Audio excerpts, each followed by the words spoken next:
Assalamualaikum warahmatullahi wabarakatuh. Shalom, Om Swastiastu, Namo Buddhaya dan salam kebajikan serta selamat siang Tribuners dimanapun Anda berada. Jumpa lagi bersama saya Nisa Husnuzan tentunya dalam highlight Koran Tribun Timur edisi hari ini Kamis 19 September 2024. Dalam beberapa menit ke depan Tribuners kami akan menyajikan informasi terbaru, terupdate dan terfaktual hanya untuk Anda yang tentunya dimuat dalam harian cetak Tribun Timur edisi hari ini.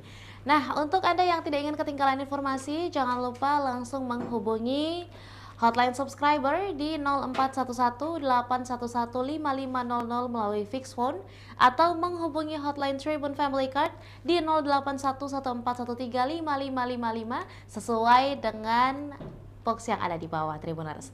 Dan untuk informasi pertama pada hari ini, kita melangkah ke halaman pertama tentunya, di mana berita utama pada hari ini memuat informasi dari Kota Makassar yang sumber air warga Makassar semakin sedikit.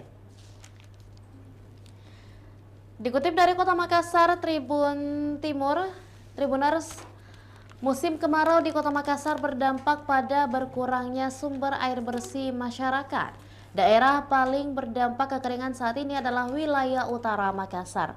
Dilanjutkan ke halaman 7 Tribuners informasinya.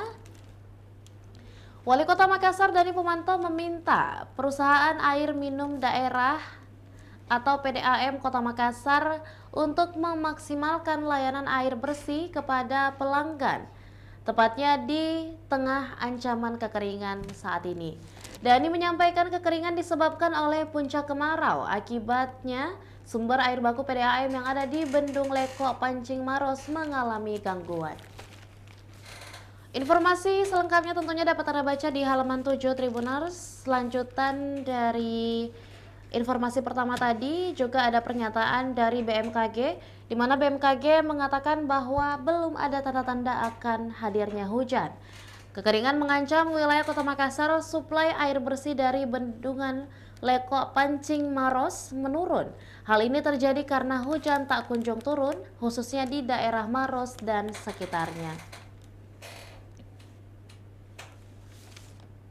Forecaster Badan Meteorologi, Klimatologi, dan Geofisika BMKG wilayah 4 Makassar, Rizky, mengaku curah hujan di sekitar wilayah Maros memang sangatlah rendah. Dalam 3 hari ke depan, wilayah Maros masih akan cerah berawan dan belum ada tanda-tanda akan turun hujan di sekitar wilayah Bendungan Leko Pancing. Meski masuk musim hujan di Oktober, Rizky mengaku intensitasnya masih sangat rendah. Secara berkala, intensitas hujan akan bertambah hingga November. Periode November hingga Desember pun baru diprediksi curah hujan akan meningkat. Sementara Tribuners, kita beralih dari informasi sumber air warga yang semakin sedikit dan salah satu penyebabnya adalah rendahnya curah hujan dan juga bendungan air Leko Pancing di Kabupaten Maros yang semakin menurun suplainya.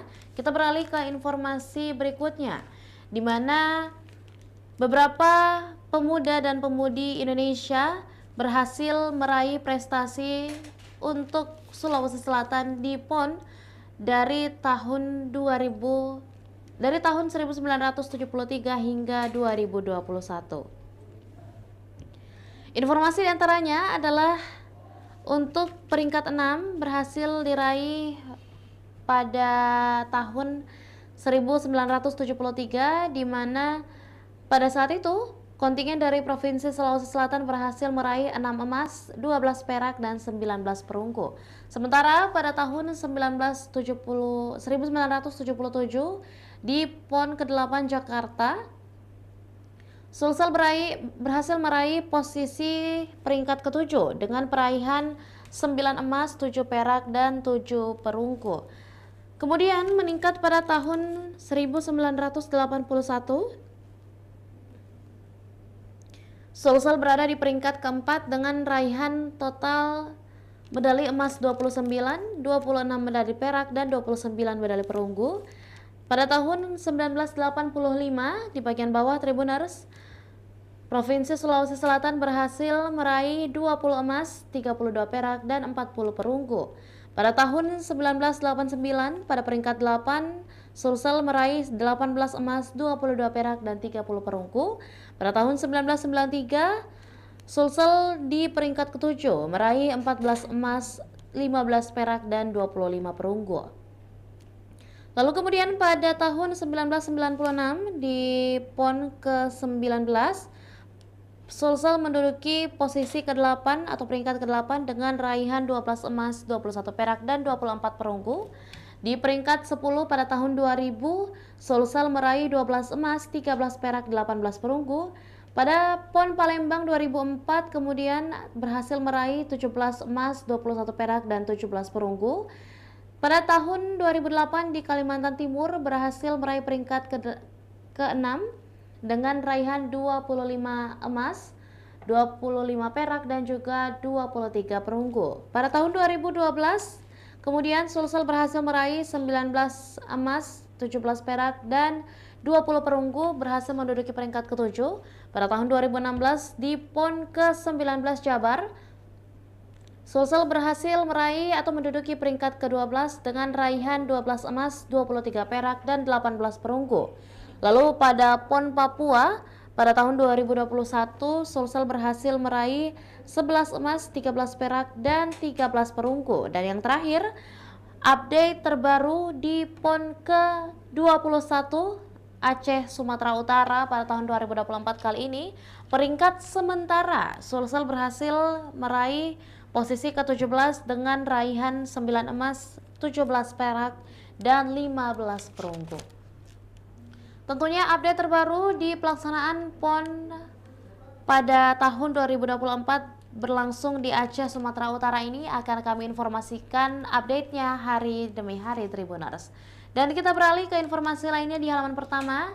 Ada pelaksanaan duel Liga Champion pada malam Jumat mendatang dan juga ada informasi menarik tentunya dalam wawancara eksklusif pada podcast bersama dengan dokter spesialis kulit dan kelamin Rumah Sakit Primaya Hertasning Makassar, Dr. Asfina Anis Anwar, yang menjelaskan tentang seperti apa penyebab dan pencegahan dari skin aging atau proses perubahan kulit yang terjadi secara alami seiring bertambahnya usia.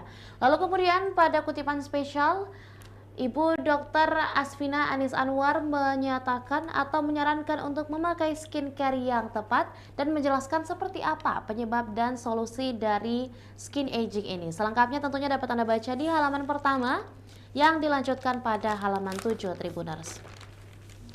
Berikutnya dari informasi tersebut kita beralih ke informasi di halaman kelima, tepatnya pada Tribun Kampus. Tribuners, ada informasi menarik, salah satunya adalah Run for Fun yang merupakan program dari Poltekpar menghadirkan kategori running 6 dan juga 10 km Tribuners. Dikutip dari Kota Makassar, Politeknik Pariwisata atau Poltekpar Makassar menggelar event sport tourism fun run bertajuk Run for Fun. Event dalam rangka merayakan Disnatalis ke-33 ini bakal digelar di lingkungan Poltekpar Makassar pada hari Sabtu 21 September. Ajang lari ini akan menyajikan dua kategori, yaitu 6 km dan juga 10 km. Direktur Poltekpar Makassar Heri Rahmat Wijaya mengatakan event ini dihadirkan untuk mempererat silaturahmi antara Civitas Akademika dengan pemangku kepentingan masyarakat luas.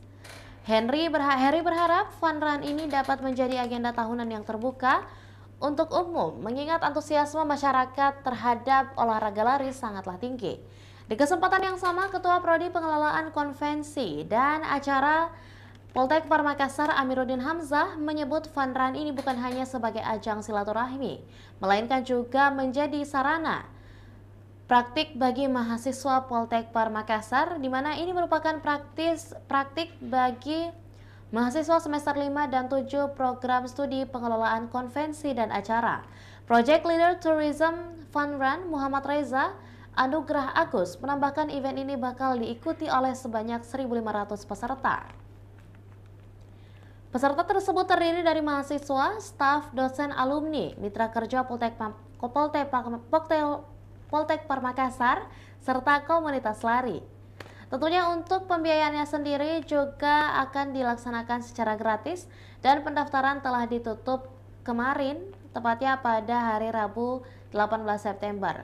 Adapun 6 km akan mendapatkan jersey, medali, dan kesempatan memenangkan door prize. Sementara 10 km akan mendapatkan jersey, medali, sertifikat, dan berkesempatan memenangkan door prize dan juara 1 hingga 3. Selain itu, sesuai temanya, Fun Run ini juga tidak hanya menyuguhkan kegiatan lari, melainkan juga menyajikan berbagai aktivitas menarik seperti pemanasan, senam zumba, pertunjukan juggling, dan hiburan dari musisi lokal Makassar yakni Fandi Wede dan hiburan lokal liburan berkaraoke. Setiap peserta akan mendapatkan race pack yang berisi jersey, medali finisher, serta berkesempatan meraih hadiah door prize. Adapun rute Run for Fun Poltekpar Makassar Tribuners dapat kita lihat bersama di grafis sebelah kiri. Untuk kategori 6 km akan melakukan starting point di Kampung Kuliner. Kilometer kedua akan berada di titik jalan bercabang depan Akarena. Kilometer ketiga akan berada di depan Pantai Bosoa. Kemudian kilometer keempat akan berada di depan Indomaret Fresh. Kilometer kelima berada di pertigaan Jalan Gunung Kinabalu, dan kilometer keenam merupakan kembali ke garis finish.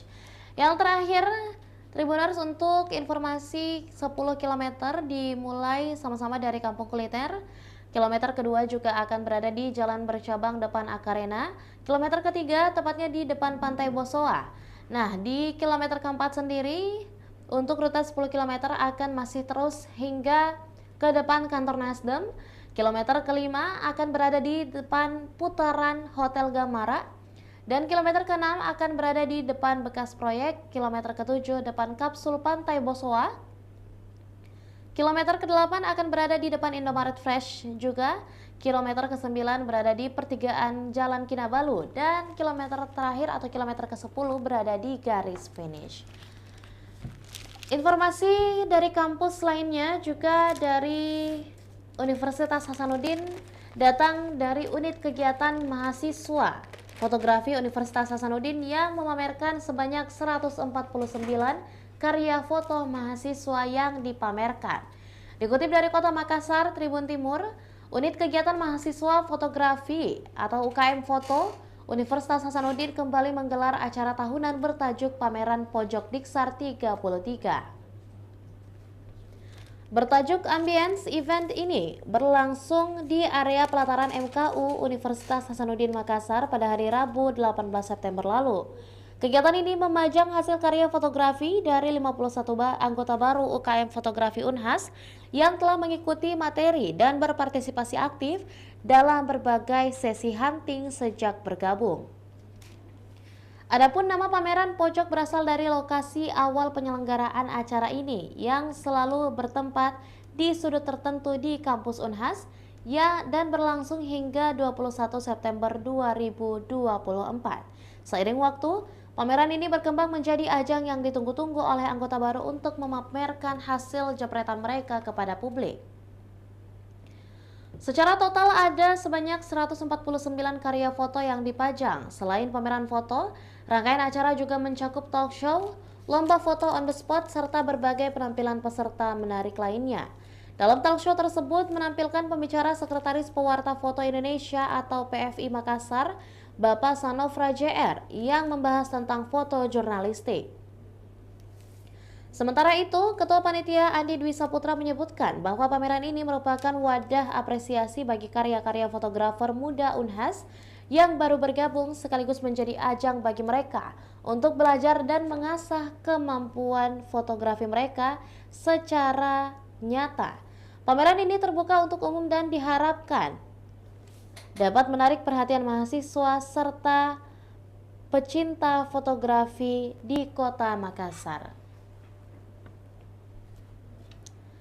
Berikutnya informasi dari kampus lainnya, Tribuners, juga datang dari Universitas Negeri Makassar, di mana Universitas Negeri Makassar kembali melepas mahasiswa kuliah kerja nyata terpadu angkatan ke-29 dan KKN reguler L1 LI semester ganjil tahun akademik 2024-2025 di pelataran Pinisi Selasa 19 September kemarin.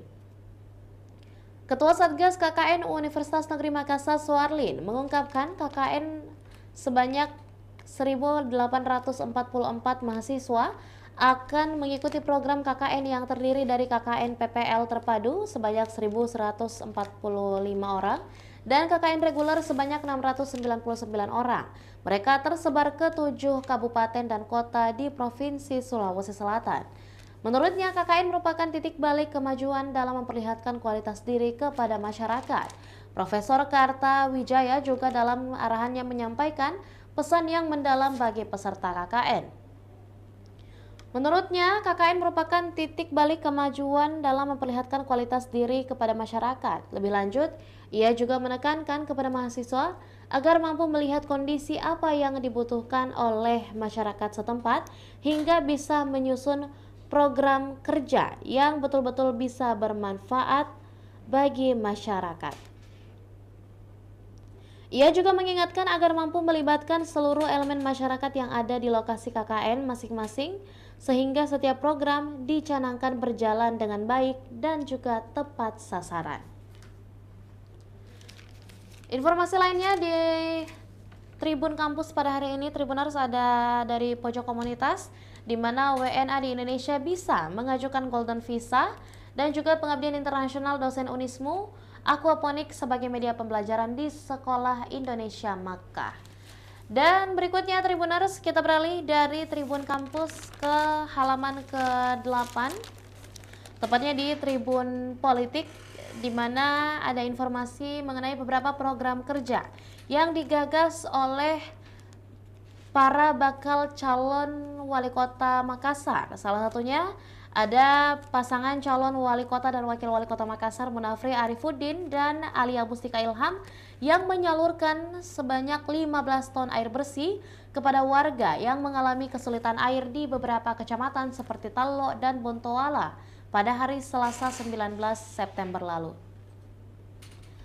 Aksi ini merupakan respon cepat mengatasi krisis air bersih yang melanda sejumlah wilayah di Kota Makassar selama musim kemarau. Sementara itu, Daeng Ical yang juga turut memimpin tim Inime yang merupakan calon Indira Yusuf Ismail sebagai salah satu bakal calon wali kota Makassar yang juga menggagas beberapa program-program andalannya, tentunya berada di bawah pimpinan tim pemenangan Daeng Ical atau Syamsul Rizal yang merupakan mantan wakil wali kota Makassar. Dalam program ini disebutkan juga bahwa relawan pasangan Inimi yang tergabung dalam Ininawa membantu masyarakat mengalami krisis air bersih, di mana mereka menyampaikan bahwa Indira sangat peka dengan kondisi sosial warga Makassar. Maka program ini dilakukan untuk saudara-saudara yang membutuhkan, terlebih lagi diperhadapkan dengan kondisi kekeringan seperti saat ini. Dalam penjelasannya, tim Ininawa telah menyalurkan air bersih kepada masyarakat sejak beberapa hari lalu dan setiap harinya sebanyak 26.000 liter air bersih dibagikan ke total 5 titik. Sementara yang lainnya, tepatnya di Kabupaten Goa, Kecamatan Bajeng, Husnia Talenrang dimintai perbanyak irigasi. Sebagai salah satu bakal calon Bupati Goa Husnia Talenrang, warga Desa Bone, Kecamatan Bajeng, Kabupaten Goa pada hari Rabu menerima kehadiran dari Ibu Husnia Talenrang sebagai salah satu bakal calon Bupati Kabupaten Goa dan meminta mengenai pengadaan pengairan agar petani dapat bercocok tanam sepanjang tahun. Sementara informasi lainnya, Tribuners, juga dari politisi PAN yang menjagokan Api Alia serta DPRD yang mengingatkan penanggung jawab atau penjabat wali kota Parepare netral di Pilwali Kota mendatang. Dan yang terakhir adalah informasi mengenai KPU yang mengingatkan calon gubernur untuk setorkan laporan dana kampanye.